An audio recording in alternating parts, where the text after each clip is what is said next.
अमावस्या के दिन आपको लगता है कि हमारे पूर्वजों का उद्धार नहीं हुआ, हमारे पूर्वजों का कल्याण नहीं हुआ, कहीं अधोगति में कोई चला गया है, उसका बस एक बार, रोज नहीं जरूरत है, प्रतिदिन जरूरत ही नहीं,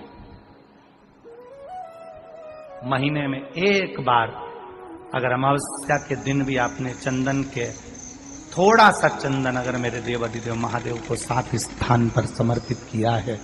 अशोक यहाँ पर वर्णन कर रही है, मैना, धन्य और कला की कथा कह रही है। तीनों ने सनकादि ऋषियों से मांगा। चंदन भगवान को अति प्रिय होता है और चंदन ही एक ऐसा होता है जो पितरों को भी प्रिय होता है, जिसका स्पर्श मात्र लगने से पूर्वजों का कल्याण हो जाता है। वो चंदन का 7 स्थान शिवलिंग के बताए हैं, जहां पर भूल से भी अगर कोई चंदन की उंगलियां लगा देता है, 7 स्थान ऐसे हैं जहां चंदन की मात्र उंगलियां लगा देने से ही शिव पितृलोक के पितरों को मुक्ति प्रदान करके वैकुंठ लोक का निवास दे देते हैं। 7 स्थान, और वो 7 स्थान जो चंदन के बताए गए हैं। पहला, भगवान देवाधिदेव महादेव के शिवलिंग पर चंदन का लेपन। समझ लेना जरा बहुत अच्छे से। आपको लगता है स्वप्न में कोई मुर्दे दिख रहे हैं, या कोई जल रहा है, या कोई मर रहा है, या कोई चला गया है, ऐसा भय लगता है। बच्चों को मानी भेजूंगी ऐसा हो जाएगा, पति को मानी भेजूंगी ऐसा हो जाएगा, कोई हमारे कोई गलत तो नहीं कर रहा है, आपको लगता है। 7 स्थान चंदन के बताएं महाराज। पहला शिवलिंग, दूसरा जहां गणेश जी का स्थान है, मालूम है ना सबको, जम के बोलो जरा, मालूम है ना सबको, जहां गणेश जी का स्थान है वहां अलग से गणेश जी बैठे, वहां नहीं। शिवलिंग में जलाधारी के ठीक सामने राइट में गणेश, लेफ्ट में कार्तिकेय, बीच में अशोक सुंदरी।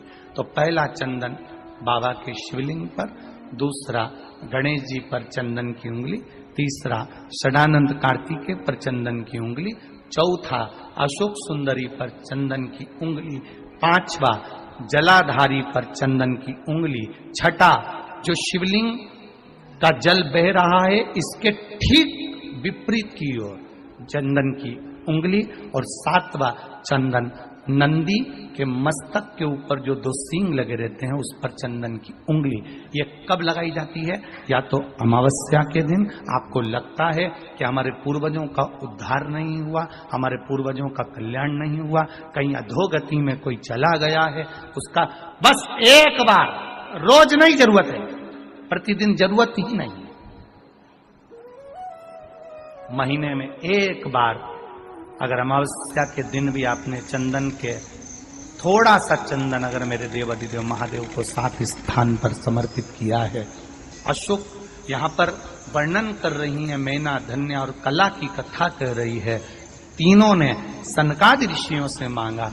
चंदन भगवान को अति प्रिय होता है और चंदन ही एक ऐसा होता है जो पितरों को भी प्रिय होता है, जिसका स्पर्श मात्र लगने से पूर्वजों का कल्याण हो जाता है। वो चंदन का। आपके घर में पितृदोष है, आपको ऐसा महसूस होता है, आपको लगता है,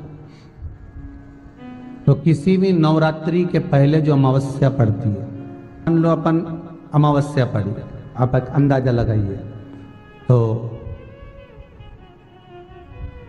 जिस दिन अमावस्या रहे उस दिन चावल की कटोरी में एक कपूर का टुकड़ा रख दीजिए महाराज, छोटा सा, और कपूर का टुकड़ा रखकर उस कपूर को दरवाजे के बाहर कटोरी में ही, चावल रखी हुई कटोरी में ही उसको पितरों का स्मरण कर कर जला दीजिए। और जलाने के बाद उस चावल को कहीं भी किसी भी वृक्ष की छांव में पक्षियों के लिए डाल दीजिए।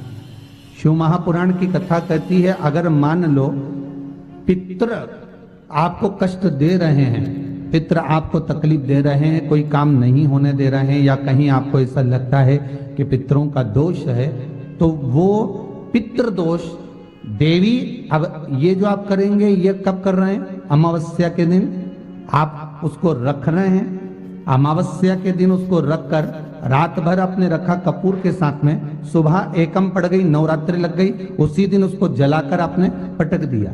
अर्थात उससे देवी और पितृ इन दोनों का आशीर्वाद जो प्राप्त होता है तो घर में से पितृदोष समाप्त होकर लक्ष्मी की वृद्धि प्रारंभ हो जाती है, कार्य में सिद्धता आ जाती है।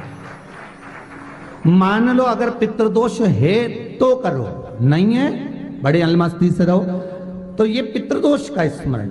तो यहाँ शास्त्र कह रहा है कि पितरों का जो लोक होता है, पितर जो लोक होता है, उस पितृलोक में 64 योगिनियां प्रवेश नहीं करती। शिव महापुराण कर रही है, शंकर की कथा कर रही है। एक छोटा सा उपाय अवश्य करिएगा। मान लो आपको लग रहा है कि आपके घर में पितृदोष है, आपको ऐसा महसूस होता है, अमावस्या पड़ती है, चावल की कटोरी में एक कपूर का टुकड़ा रख दीजिए, मान छोटा सा, और कपूर का टुकड़ा रखकर उस कपूर को दरवाजे के बाहर कटोरी में ही, चावल रखी हुई कटोरी में ही उसको पितरों का स्मरण कर कर जला दीजिए। और जलाने के बाद उस चावल को कहीं भी किसी भी वृक्ष की छांव में पक्षियों के लिए डाल दीजिए। शिव महापुराण की कथा कहती है अगर मान लो पितृ आपको कष्ट दे रहे हैं, पितृ आपको तकलीफ दे रहे हैं, कोई काम नहीं होने दे रहे हैं, या कहीं आपको ऐसा लगता है कि पितरों का दोष है, तो वो पितृदोष देवी, अब ये जो आप करेंगे ये कब कर रहे हैं? अमावस्या के दिन आप उसको रख रहे हैं। अमावस्या के दिन उसको रखकर रात भर आपने रखा कपूर के साथ में, सुबह एकम पड़ गई, उसी दिन उसको जलाकर आपने पटक दिया। अर्थात उससे देवी और पितृ इन दोनों का आशीर्वाद जो प्राप्त होता है तो घर में से पितृदोष समाप्त होकर लक्ष्मी की वृद्धि प्रारंभ हो जाती है। अमावस्या के दिन प्रदोष काल में, प्रदोष के समय पर, प्रदोष काल में शाम के समय पर जाकर किसी भी नदी, तालाब, बावड़ी, कुआं, कहीं ना कहीं जो आपके पास में हो, वहां पर एक घी का दिया, बत्ती का मुंह दक्षिण की ओर कर कर अवश्य जला कर जाना, सारे पितृ दोष समाप्त हो जाएगा। अगर नदी, तालाब, बावड़ी, कुआं नहीं है तो पीपल का वृक्ष हो या बेलपत्री का वृक्ष हो या बट का वृक्ष हो, उसके नीचे लगा दो प्रदोष काल में। पर अमावस्या के दिन लगाएं जरूर। क्यों? क्योंकि अमावस्या 16 दिन तक पितृ मृत्यु लोक में आने के बाद में भोजन ग्रहण करते हैं। अमावस्या के दिन पितृ शाम के समय प्रदोष काल में शंकर भगवान का नाम जाप कर कर नदी, तालाब, बावड़ी पर पानी पीने जाते हैं। वहां से जल का आचमन कर कर पितृ अपने लोक को चले जाते हैं प्रदोष काल के समय पर। इसलिए प्रदोष काल में जलाशय के पास में बावड़ी, कुआं, नदी, तालाब के किनारे पर दिया लगाया जाता है दक्षिण की ओर मुख कर कर बत्ती का, तो पितृ आशीर्वाद देते हुए जाते हैं कि फलो फूलो, आगे बढ़ो, उन्नति करो, तरक्की करो। ये पितरों का आशीर्वाद रहता है, पितरों का वर रहता है। आप देंगे, कुछ करा ना करा, फिर अमावस्या के दिन उस दिन दिया दक्षिण की ओर बाती का मुख कर कर। 7 स्थान ऐसे हैं जहां चंदन की मात्र उंगलियां लगा देने से ही शिव पितृलोक के पितरों को मुक्ति प्रदान करके वैकुंठ लोक का निवास दे रहे। 7 स्थान, और वो 7 स्थान जो चंदन के बताए गए, पहला भगवान देवाधिदेव महादेव के शिवलिंग पर चंदन का लेपन। समझ लेना जरा बहुत अच्छे से। आपको लगता है स्वप्न में कोई मुर्दे दिख रहे हैं, या कोई जल रहा है, या कोई मर रहा है, या कोई चला गया है, ऐसा भय लगता है, बच्चों को मानी भेजूंगी ऐसा हो जाएगा। जिनके यहाँ पितृदोष होता है, काल सर्प दोष होता है, वास्तु दोष होता है, उनको ज्यादा कुछ नहीं करना होना। महाराज एक बेल का फल लीजिए, उसके अंदर का जो गुर्दा होता है, अंदर का जो भाग होता है, उसको निकाल लीजिए, और उस बेल के फल में आटा सेक कर उसमें शक्कर मिलाकर उसको उसके अंदर भरें। अमावस्या के दिन सुबह 10 बजे से पहले उसको अपने घर में घुमाने के बाद में जिसको काल सर्प दोष बताया है, पितृदोष बताया है, या वास्तु दोष का स्मरण बताया है, घर में सब दूर घुमाकर अपने परिवार का हाथ का स्पर्श कराकर पीपल के पेड़ के नीचे का खड्डा खोदकर उस बेलपत्र के उस फल को दाब दीजिए। महाराज केवल एक अमावस्या करना रहता है, पितरों के दोष से मुक्ति मिलती है और हमारे घर के कार्य सफल होना प्रारंभ हो जाता है।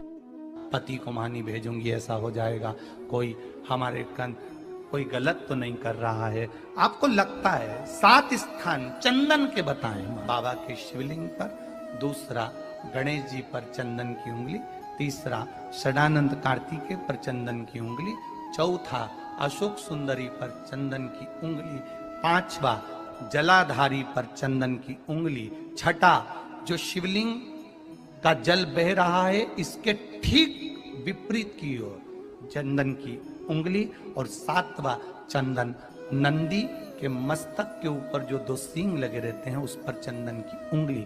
ये कब लगाई जाती है? या तो अमावस्या के दिन आपको लगता है कि हमारे पूर्वजों का उद्धार नहीं हुआ, हमारे पूर्वजों का कल्याण नहीं हुआ, कहीं अधोगति में कोई चला गया है, उसका बस एक बार, रोज नहीं जरूरत है, 4 दिन दुकान अच्छी चले, बाकी के समय बैठना पड़े, समझ लेना पितृदोष।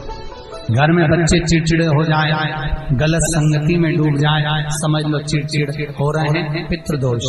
घर के बच्चे माता पिता का आदर न करें, सम्मान न करें, तेज आवाज में बात करें, समझ लो पितृदोष।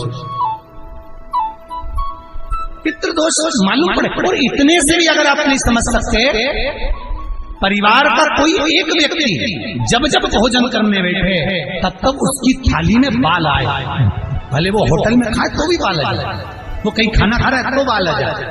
8-15 दिन में, 4 दिन में, 3 दिन में, 2 दिन में, 6 दिन में आपकी थाली के भोजन में अगर बाल निकल रहा है, केश निकल रहा है, समझ लेना कि पितृ आपसे कुछ मांग रहे हैं, पितृ आपसे कुछ चाहते हैं। महाराज एक बेल का फल लीजिए। क्या लेना है? बेल का फल, बेलपत्री का जो फल होता है उसको ले लो, उसके अंदर का जो गुर्दा होता है, अंदर का जो भाग होता है उसको निकाल लीजिए और उस बेल के फल में आटा सेक कर उसमें शक्कर मिलाकर उसको के अंदर भर लीजिए।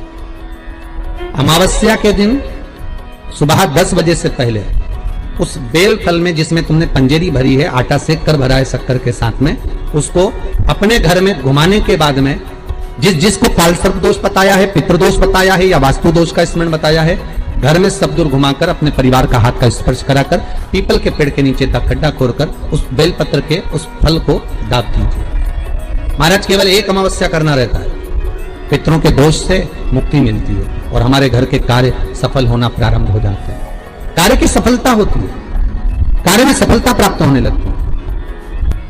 हम तो कई बार कहते हैं महाराज जी अगर ऐसा लगे किसी औषधि को आप ले रहे हैं, मालूम पड़े कि औषधि आपको लग नहीं रही है, शिव महापुराण की कथा करेंगे, मान लो औषधि आपको नहीं लग रही, आपने औषधि बहुत दिनों से ले रहे हो, कोई दवाई, मान लो आप किसी भी दवाई को ग्रहण कर रहे हैं और वो औषधि लगी नहीं रही है, वो शरीर को लगी नहीं पा रही और आप ठीक ही नहीं हो पा रहे, 15 दिन हो गए, 8 दिन हो गए, बताओ उतना की उतना ही कैटरीना है, उतना ही उतना अपना भरा हुआ, वही की वही लीवर, वही की वही किडनी, वही की वही स्मरण, सभी कुछ वही वही है, उतना की उतना ही।